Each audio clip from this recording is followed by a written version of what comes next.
Hey, welcome back to Ribbon Candy Hooking. I am Deanna. I am in the studio clearing it out, and Jay and I are here kind of going through some of this stuff to see what's good, what is worth salvaging. There's so much stuff here. This is a beautiful giant Priscilla Turner rug. And I've done many shows about this. This has been on the floor in the mantle room for a long time. But I just want to show you something because it's worth having a controversial conversation. So this is what glue can do to the back of a rug. This rug, I would guess, is maybe 1970s, 1980s, maybe a little bit earlier, but it's not like 1920s, and it's a hot mess. So, the Priscilla Turner rugs were semi-commercial. They were made by hand in Maine, Turner Falls, Maine, but they were kind of mass produced not by machines, by hands. Nonetheless, the finishing technique was to obviously glue the back. And while the rug has held very well and it's beautiful on the front, this is a yarn rug, right? That was either women used like a punch, right? A kind of punch, a hand punch, and men stood up on a frame and used something that was more akin to like a tufting gun.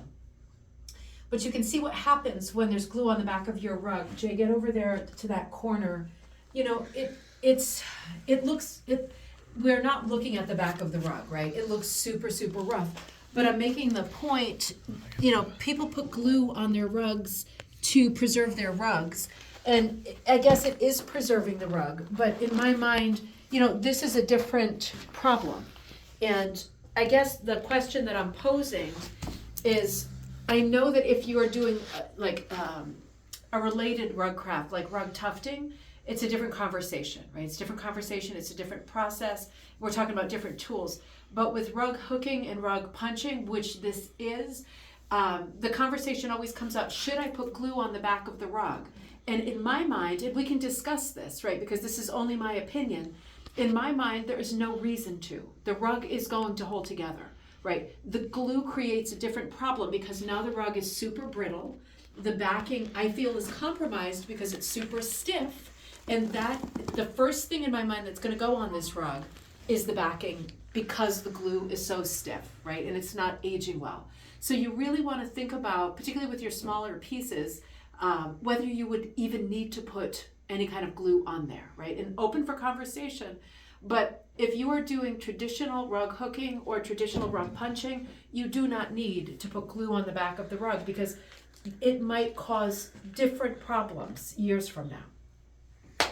I'm in front of the window. So definitely chime in with your opinions about glue versus no glue. It is a preference thing, right? Do I use hairspray? No, at this moment I'm not even using makeup.